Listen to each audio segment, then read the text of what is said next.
guys and gals, welcome back to my show, Coffee with Lisa. So excited to have you here.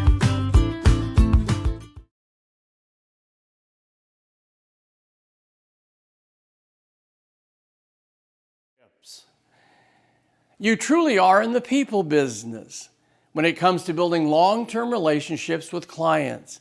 It's very similar to building long-term friendships. Learning to make people feel important and cared about will help you build relationships and maintain those relationships long-term.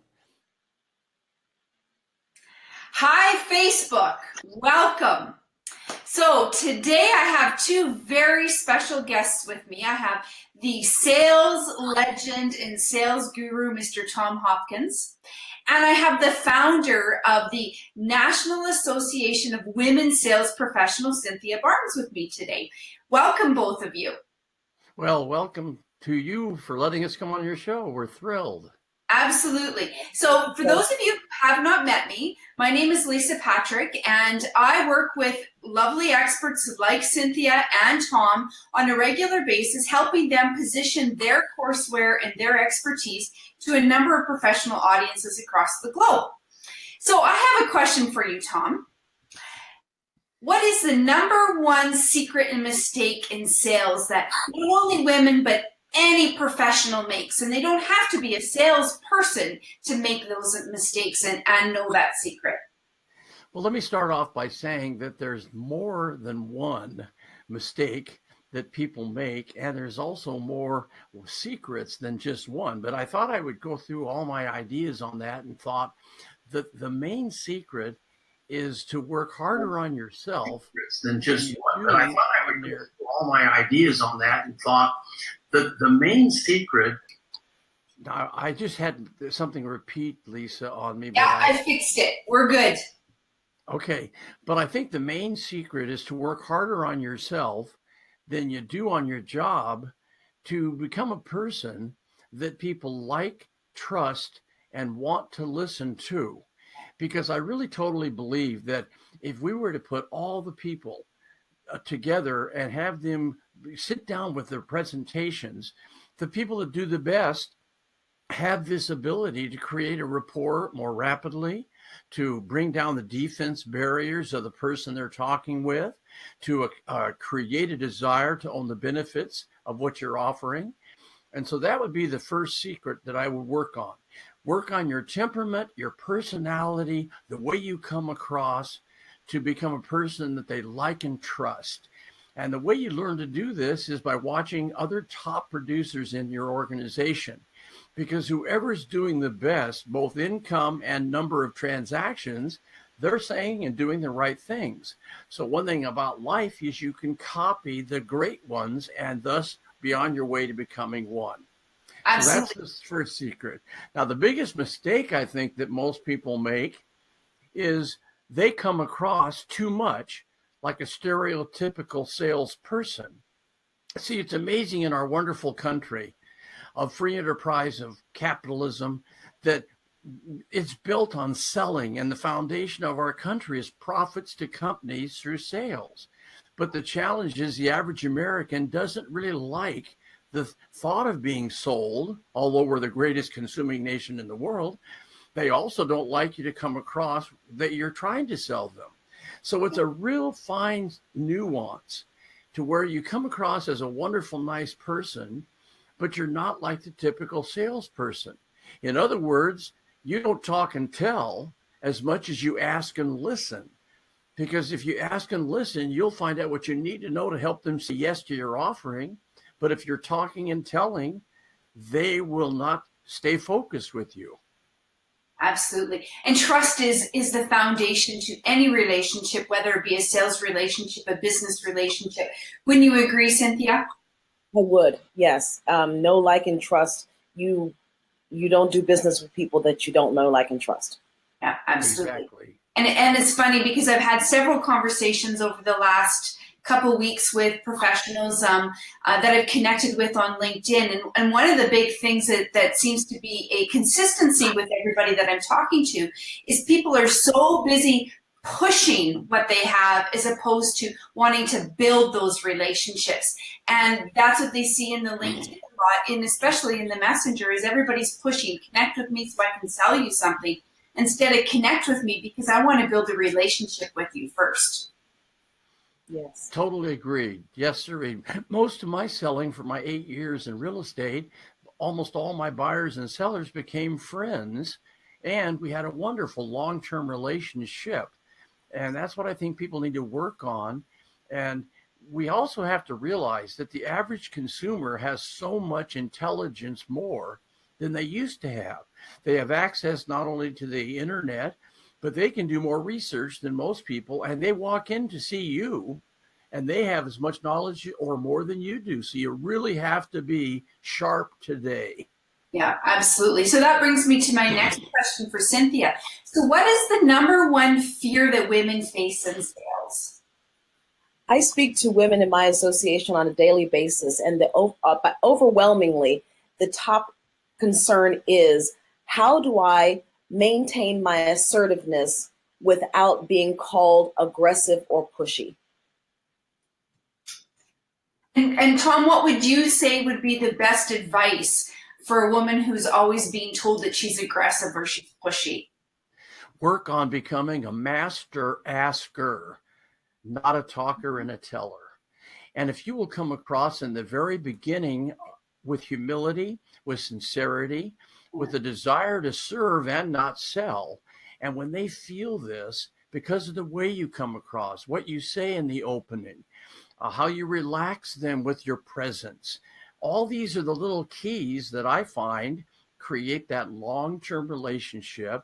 And I don't care what the product or service, people that seem to be at the top have this ability to tune in with people by asking them lots of questions and being willing to give up control of the conversation by really being an effective listener more than a talker. Absolutely. And it's really, people love to talk about themselves. So asking the right question will give lots to become a long way to build that relationship, and finding out what they need. And when you give them what they need, that's what establishes trust. Well, Yes. and I also think, Lisa and Cynthia, that one of the things I try to do is relax them by letting them know in the very beginning that what we're here to talk about may not be right for you. It's not right for everyone. So in the beginning, I'd like you to just relax. I love what I do. I love serving people with the benefits of what we offer. But please, it's okay if you say no. So just relax and let's enjoy our time together. Okay? Absolutely. Absolutely. I always say, so Cynthia, I always say, it's not a no, it's just a not yet. Yes. Definitely. I agree. So, objections are a big thing in the sales cycle, if you will. And so, Tom, I want to ask you, what is the triplicate of choice for money strategy? Okay.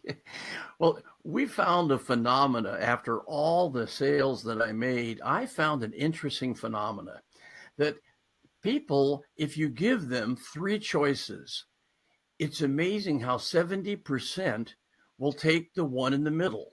And I found over the years, because it was more comfortable, not the first, not the last. So the triplicated choice is taking either the size of the product, the number, the quantity, the color, and trying to give them 3 options. And what was amazing is when I used to say, you've got 3 ways that we can sell your property. We can have this option, this, or this. Which do you think matches for you?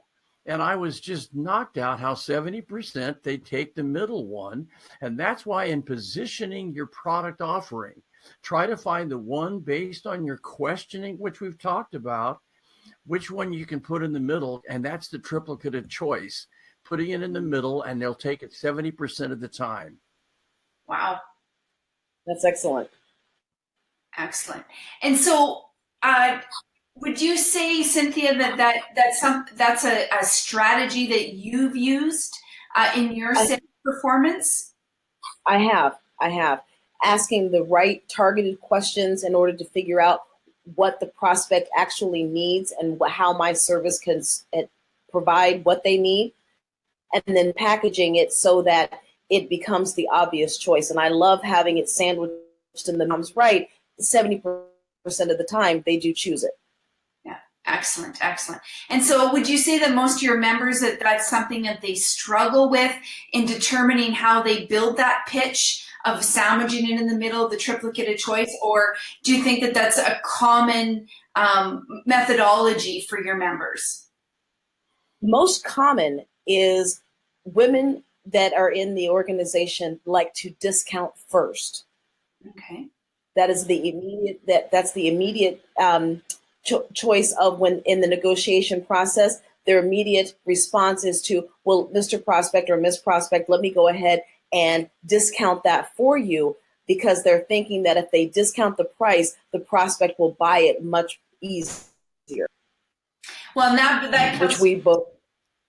Absolutely. And that comes to my next question. I mean, price is always an objection, or as Tom, as you like to say, not an objection, but a concern. And so how do you overcome that concern, Tom?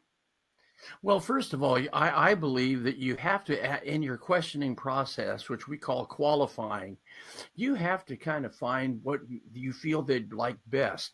Then I also found that if you get a minor agreement, which means maybe a small opportunity for them to say yes to something, then you're opening the buying impulse. And it's amazing how you can add on product.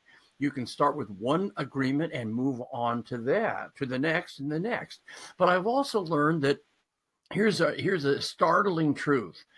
Most people, now this is a generalization, most people can't say yes to invest in anything until they first come up with some type of no. So in a way, no is not bad. No is just part of the process of leading them to a yes.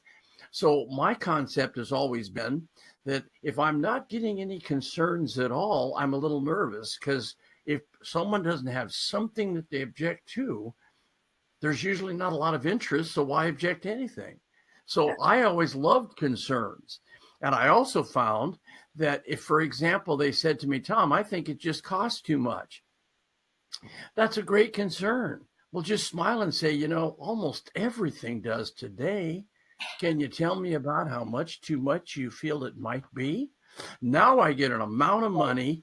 I will now help them with that amount of money, not the total investment, but with that amount of money, I'll help them rationalize. And that's a key word, the R word. That's what we do. We help people rationalize making the investment by how we handle them, what we say to them, and of course, how we handle concerns, which are objections.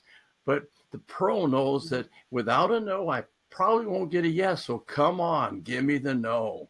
Yeah, absolutely.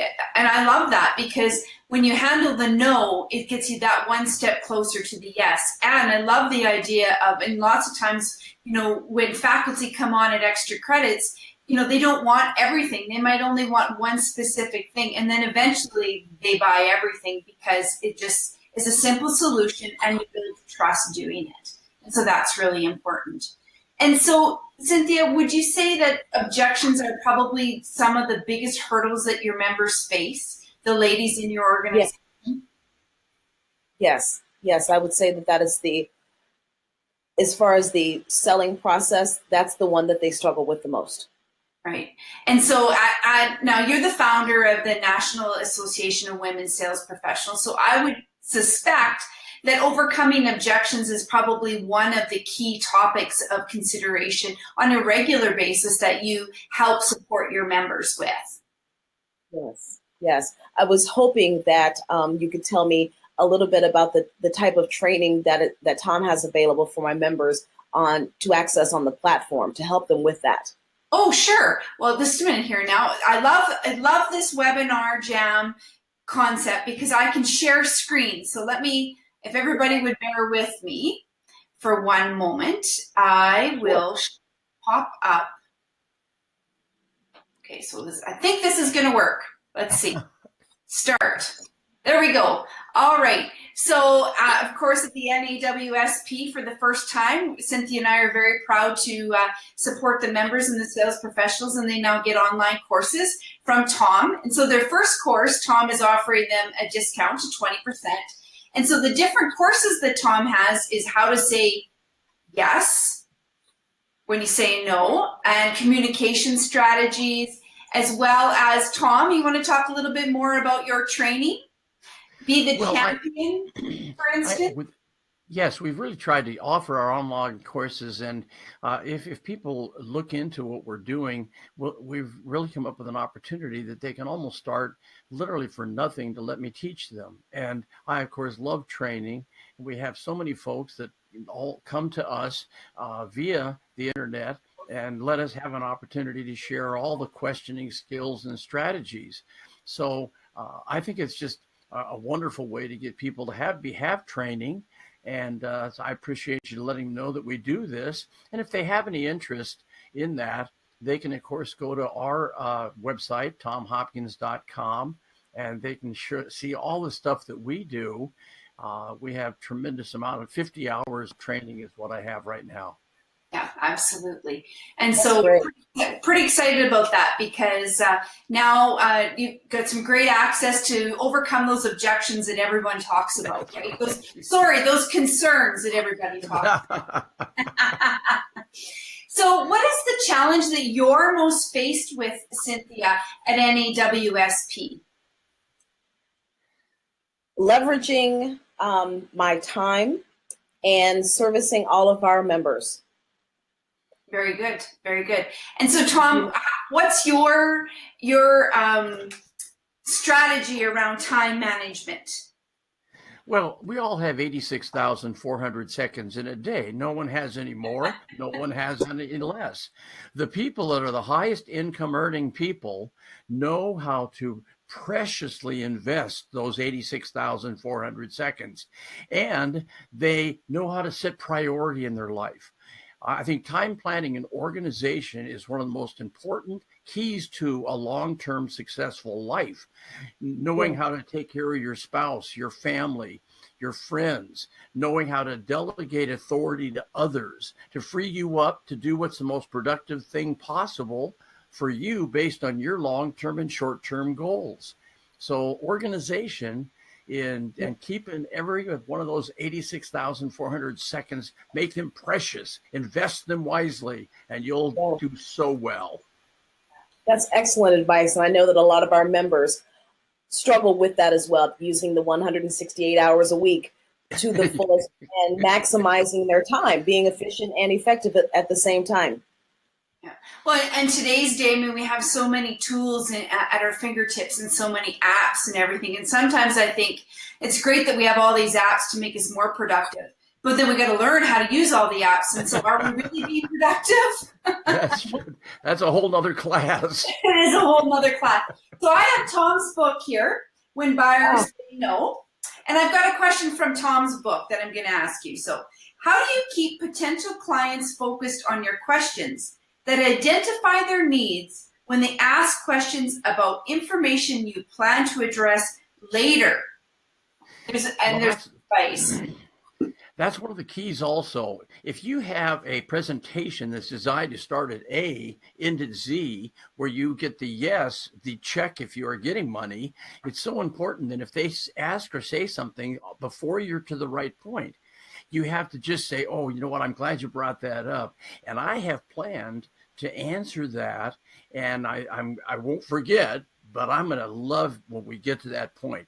But let me go ahead and continue, if you don't mind, because I'm excited about this next point.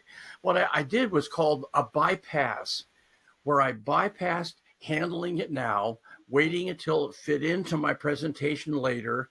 And if you bypass properly, you won't offend them. You won't come across as pushy. You'll do it because it's almost like saying, I'm asking you to wait, which will be better for you. And so if that's okay, let me continue. And you'll be amazed how lovely that works. Yeah. And I would think that the circle of persuasion is also very important as well. You know, it's so funny, Lisa, the darn circle of persuasion, we decided to do that to take a person from that darn 2-letter word no through all the phases on how to get it up to the yes. And of course, the circle of persuasion is a gentle, nice way of taking the no to a yes. And of course, that is about a 2-hour subject. It's about 40 pages in that book, you little rascal. Well, which brings me to the next is that if members would like to actually, just a second here, I'm going to pull up another screen. You have an offer for them. So rather than spending 2 hours reading the book, they should come and join you at New Jersey. Did you like my high school picture? Yes, I have a 2-day seminar in New Jersey. I'm thrilled. I teach 8 hours each day. And that's awfully nice of you to mention it. But the 2-day gives me a chance to really not only teach it, but have them internalize it, learn it. By the time we end after the 16 hours of teaching, most of them can deliver the presentation, handle the objections, close the sale, and they make it their own, which is really key. It's got to be internalized. Can't be me, must become you. But when it's you, you'll be more successful than ever before. Good. And so I remember when Cynthia and I were first talking about bringing you on the show, Tom, and for Cynthia's members, and I told Cynthia that you were going to be in New Jersey at a certain time, and Cynthia, what was your reaction? Oh my gosh. How can I get there? When is it? I wanted all of the details, and I said, I'm going to be there anyway, so I might as well just extend my stay so that I can attend the conference. Oh, Cynthia, please let me know. Give me all the details at my office in Scottsdale. Let Judy Slack know, and we will have some wonderful quality time because when I go there, I just love having lunches, dinners, and sharing. And congratulations on your tremendous success. It'll be an honor to spend time with you, and I'm thrilled. I can't wait to see you in New Jersey. The accent just right. The pleasure and honor is going to be mine, Mr. Hopkins. Believe that. Well, and so Judy also, Tom, gave us a link. So the team there has decided to give Cynthia's members $250 off registration. And Wow. So if you go to tomhopkins.com, NAWSP, you'll find the special link there for members to register to come and meet you in New Jersey. And I'm not even going to try, because I'm Canadian, to even remotely get the accent. I'll just stick with my name. One thing I will say, if the folks that are watching, if any of them are in their organization, that we will have a personal little time with Cynthia and I with them, because there's camaraderie there. So please let us know if you're coming, and Cynthia and I will dedicate some time with you. Agreed? All right. Agreed. Absolutely. Thank you. Another question is, in this book, and I refer to this book lots, not only because it's a fantastic book and obviously it's my Bible, but when you negotiate deals, there are very strategic ways to do it. So what's the number one mistake that you would say, Tom, people make when they're negotiating? They come across, I think, a little too rapidly with what they want to accomplish. And it was mentioned by Cynthia, and I was going to jump in there a little bit too, but people discount too rapidly. I'd like them to say, if I pour on enough value in my presentation and the way I handle people, I won't have to discount. Now, the key is to have the value come across in such a way in your presentation that the people don't feel that they're investing money. They're getting money in return because of the benefits they're going to get by making the decision to make the investment. Yeah, absolutely. And Cynthia, have you got any questions for Tom? Because we've got about 10 minutes left, and I'd love to open the floor to you. I've got a ton of questions, but the one that my membership would like to ask you, if they were in the room with us, this virtual room, is, do you see any differences between being sold to by a woman or being sold to by a man? Well, I will say this. A woman has a disadvantage if she has not really got the training and the strategies down. I think the woman has to rehearse more, has to, I think, come across even better than a man. And I also believe that if she does, she will far outsell a man. if she knows her product, if she's studied and role played and knows what to say, she will blow the consumer away with her skill level. And my top person in California, and this is back many years ago, her name was Rose Lane. And in all of California, this woman was the highest income real estate agent in the whole state. And she had the most gentle, beautiful way of handling people. She came across as a servant, not a salesperson. And I think that's what we have to think in business. We're serving, not selling. We're helping people have a better life. We want them to benefit from every moment that they spend with us. And I think with that type of attitude, you're going to build a long-term success. And I really believe that a woman has a tremendous advantage with the knowledge and with the skill level over a man. But I also believe that a man will beat a woman if she isn't technically sound and has her fundamentals down. Yes, I would agree with that. Great. Good. Thank you. All right, and I was just opening the floor to any questions, and I think it's Jorge asked, "What is the name of your book?" And the name of the book is "When Buyers Say No." So. And Lisa, that's the thing. I wanted to take and write a whole 300-page book on 2 letters, N-O, because if you know what to do when buyers say no, you're going to be totally successful in sales and marketing of any product or service. And thank you so much. That is my 18th book, and I'm very proud of it.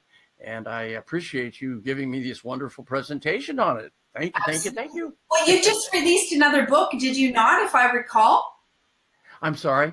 Didn't you just release another book, Tom?